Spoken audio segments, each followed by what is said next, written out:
Hello, students. Welcome to the ninth online lecture for the subject of sociology.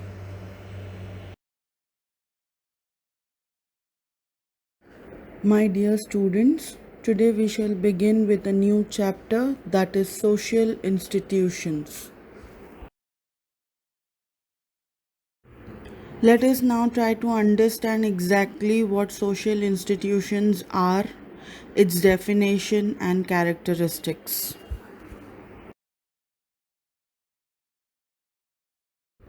Let's see some of the definition of social institution. According to McIver, institutions are established forms or conditions or procedures characteristic of group activity. According to Horton and Hunt, institutions are an organized system of social relationships which embodies certain common values and procedures and meet certain basic needs of the society.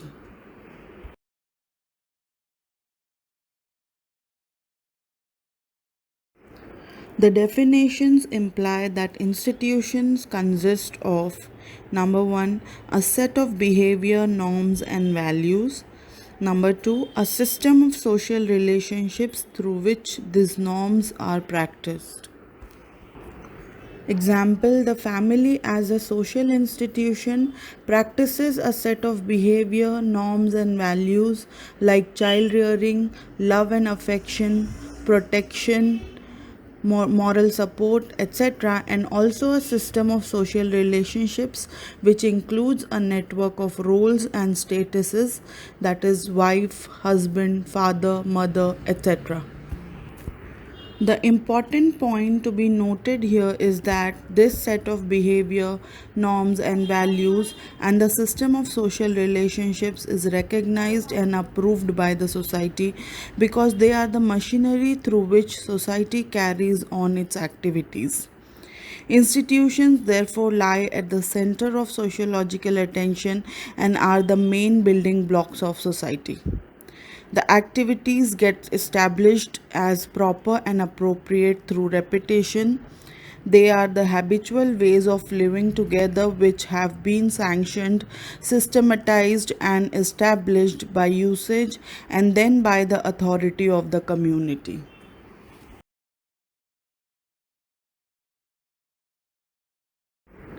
Let us now look at the characteristics of social institution. Number 1, social institutions are universal. Social institutions are prevalent in all societies. Fundamental institutions like marriage, family have been observed throughout all stages of development of societies. Number 2, well defined patterns of behavior. Social institutions are a set of behavior patterns or code of conduct that become fixed and standardized. These codes may become formal, like rules and regulations, and may become a medium of social control. Much of the behavior may be informal also, that is, consisting of routines and expectations, morals, and values. Number 3, origin and society. Social institutions rise out of the collective activities of the members of a given society. They become established due to regular and recurring social relationships of the individual members of the society. Number 4, regulates individual behavior. Social institutions dictate the behavior of individuals. They are procedures and formal manner of doing things. They lay down as well as sanction a particular mode of behavior for the satisfaction of basic needs of the member of the society. They regulate individual behavior through their stable patterns and structures. Number 5, satisfaction of primary needs of individuals. Institutions are the means which serve the end of satisfying the basic and important needs of individuals. Example: the institution of family provides protection to the child during its helpless period of childhood. The institution of education assists the process of training the future generation of the society.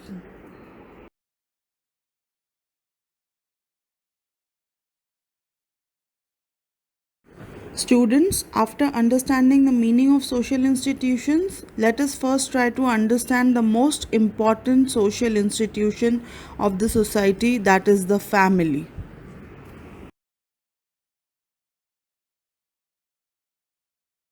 Human beings are social beings. The social nature of people have been expressed through the formation of various associations and institutions. The family is one such institution in the society. The word family has originated from the Latin word famulus, meaning servant. In the primitive Latin and Roman society, even servants were treated as the members of the household. So, any family member was considered to be a servant of the household.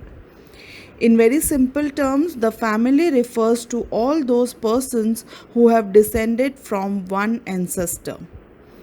It is regarded as the cornerstone of the society.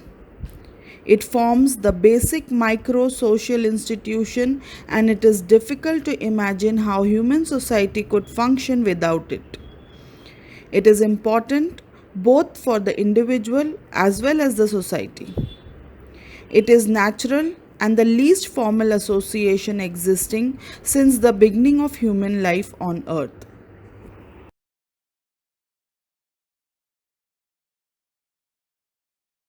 Let us study some of the definition of family. According to MacIver, family is a group defined by sex relationship sufficiently precise and enduring to provide for the protection and upbringing of children. Thus, the definition of MacIver recognizes the point that the family is an enduring and a precise association. It also explains the important function of the family as procreation and upbringing of children. Another definition, according to Sumner and Keller, family is a miniature social organization including at least two generations and is characteristically formed upon the blood bond. Sumner and Keller highlight the important aspect of blood relations in a family.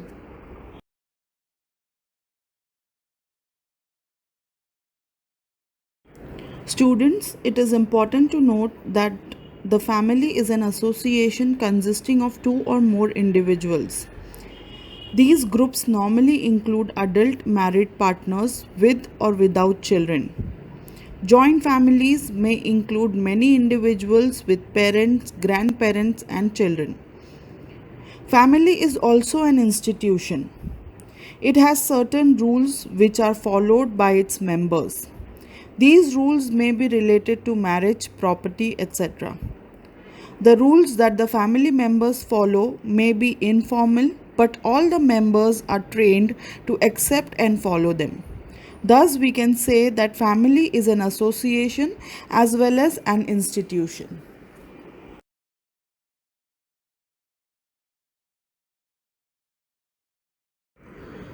Let us now move on to study some of the characteristics of family. Number 1, universal. Number 2, mating relationship. Number 3, selection of mates. Number 4, common residence. Number 5, formative influence. Number 6, nuclear position in the social structure. Let's go in detail.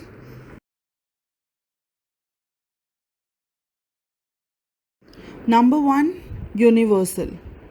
The institution of family is common to all people and at all times. It is the most universal primary group. There is no consensus on the way in which the family came into existence, but there is no disagreement as regards to the universality of the family. There was no time in the history of man when the family did not exist. All known societies have some form of family or the other. Number 2, mating relationship. The family is a biological unit wherein sexual relationships are of various types. A family comes into existence when a man and woman establish mating relationship between them. The mating relationship may be monogamous, that is one man and one woman relationship, Or the mating relationship may be polygamous, that is, one individual having more than one partner.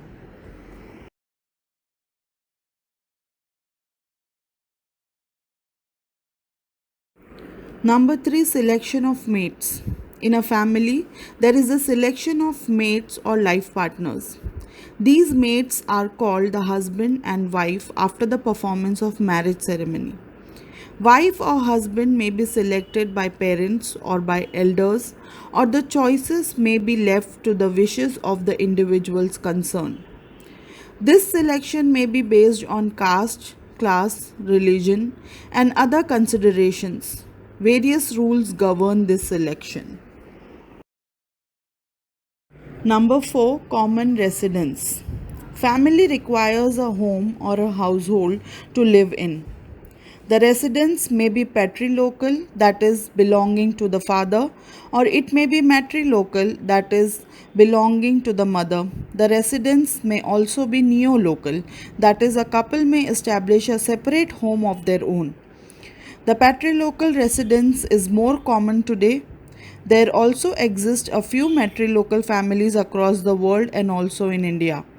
Example, the Khasis and the Garos.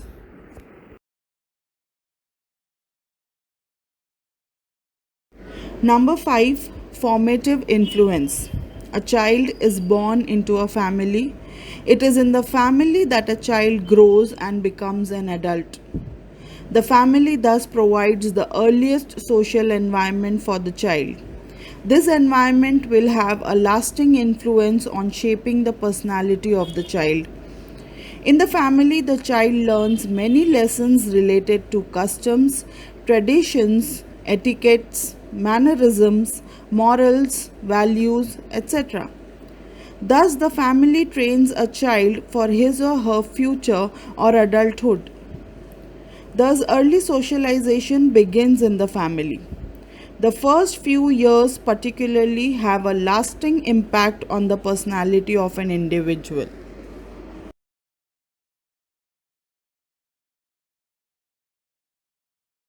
Number 6, nuclear position in the social structure. The family assumes the position of central importance in the society. It is the nucleus of all social groups.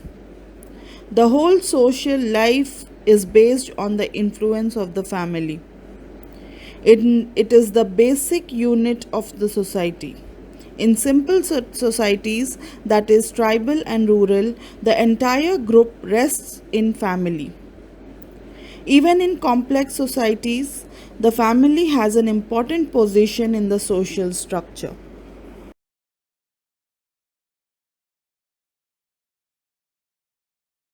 So, students, now we will move on to study some of the functions of family.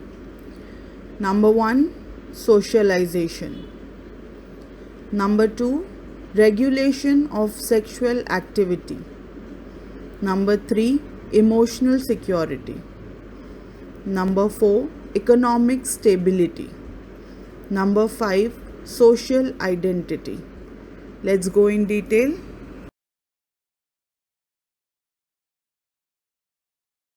Number 1, socialization. Socialization is the process whereby an individual internalizes the norms of one's group.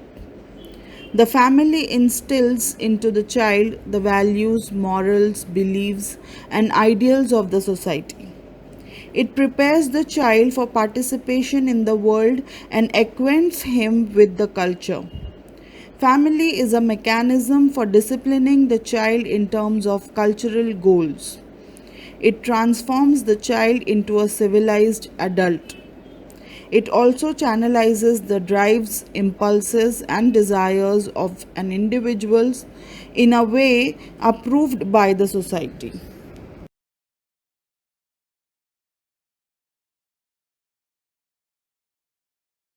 Number 2, regulation of sexual activity. Sex drive is powerful in human beings. Man is susceptible to sexual stimulation throughout his life. Family regulates the sexual behavior of man by its agent, marriage. It motivates man to seek an established basis of satisfaction of sexual urge. Family thus introduces a legitimacy into the act of reproduction. Thus, it makes possible the perpetuation of human race.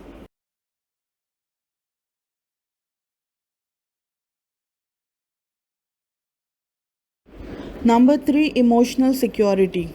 The family rests on very basic emotions which are equivalent to our natural instincts like mating, procreation, motherhood, fatherhood, etc. These are called primary emotions. These are further strengthened by secondary emotions like love, pride of class, caste, etc.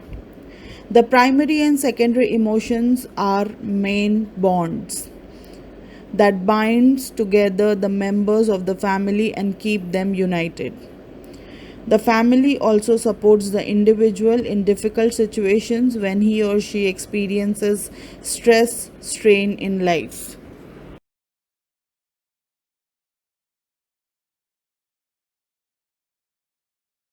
Number 4, economic stability. The family fulfills the economic needs of its members. This has been the traditional function of the family. The members are engaged in different economic activities outside the home. The family provides economic security through sharing of economic and material resources. Property is also maintained and protected by the family.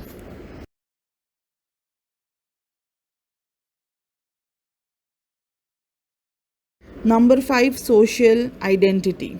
The family performs status ascription function for the individual. Social identity based on race, ethnicity, religion, which the individual gains at birth, comes through the family. People recognize us by our name, and our names are given to us by our families. Various statuses are initially ascribed by our families to us, and they become our identity in our society.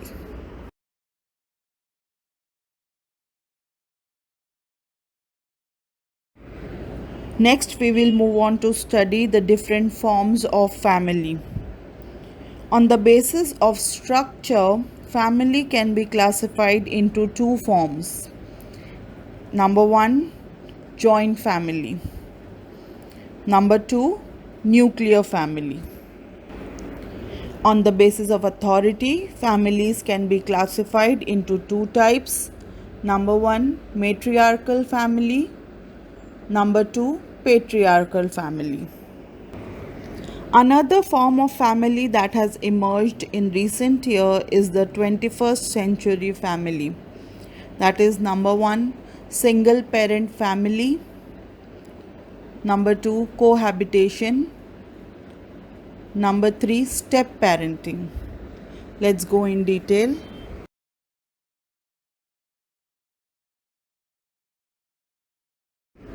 On the basis of structure, number 1, joint family. The joint family is also known as the undivided family and sometimes an extended family. It normally consists of members who at least belong to 3 generations: husband and wife, their married and unmarried children, and their married as well as unmarried grandchildren. The joint family system constituted the basic social institution in many traditional societies, especially the Indian rural society. The joint family is characterized by common roof, common kitchen, common worship, common property, and common authority. On the basis of structure, number 2, nuclear family. The other form of family is the nuclear family. The nuclear families are seen in all modern societies and are prevalent in urban areas. The nuclear family consists of the husband, wife, and their children. Soon after the marriage, the children leave their parental home and establish their separate household. Hence, the nuclear family is an autonomous unit. Because of the physical distance between the parents and children, here is minimum independence between the members of the family. The family is also free from the control of the elder members and is independent.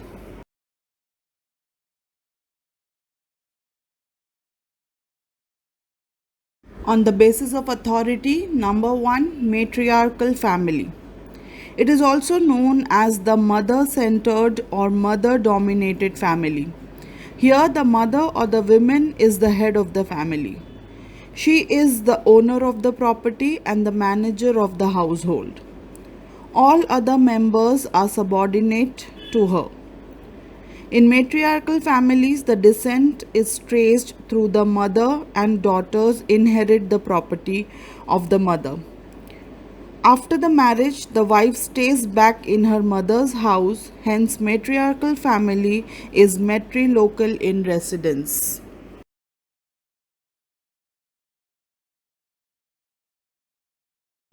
On the basis of authority, number two, patriarchal family.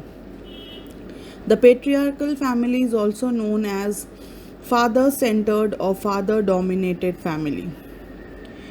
Here, the father or the eldest male is the head of the family and he exercises authority. He is the owner and administrator of the family property. On all family matters, his is the final voice and opinion. The descent in the patriarchal family is recognized through male line. Here, only the male children inherit the property of the father. In some cases, the eldest son enjoys some special rights. Patriarchal family is patrilocal in residence. Some continue to stay with their father in his own house even after their marriage. Women have secondary position in these families. Father is the dominant person in the patriarchal family and all members are subordinated to him. He dictates terms for other members.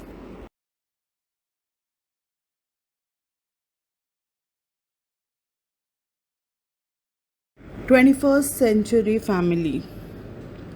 The family has undergone some radical changes in the recent years and new pattern of family seems to have emerged. There has been a rapid growth in the rate of divorce. The family has undergone changes in terms of structure, functions, nature, etc.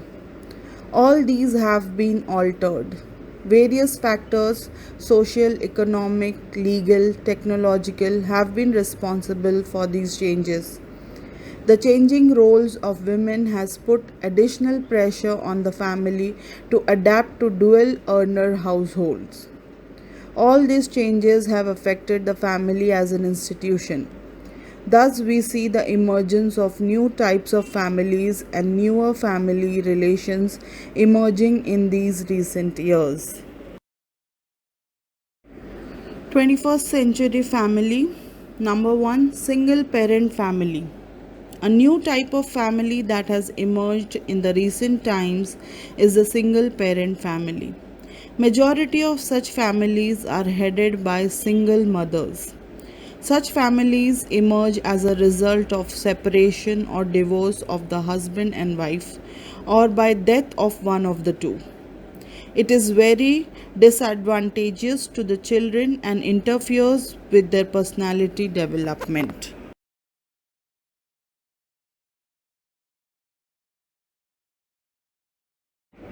21st century family. Number two, cohabitation. Cohabitation is the sharing of a household by unmarried couple. Live-in relations or cohabitation may or may not lead to marriage. Europe and some urban areas in India are witnessing cohabitation as family relations. 21st century family. Number 3, step parenting. On account of breakup of one family, the step families are formed. This breakup of family may be due to death or divorce. Thus, a new family is reconstituted. The step families may include children from both old and new families. The relation of step parenting has cropped up on account of increase in the rate of divorce and remarriage. The extent of children staying in step families are increasing nowadays.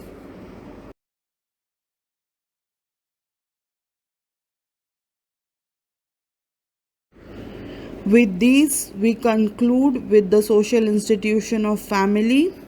We will learn about the other social institutions, that is marriage and education, in our forthcoming lectures. Thank you.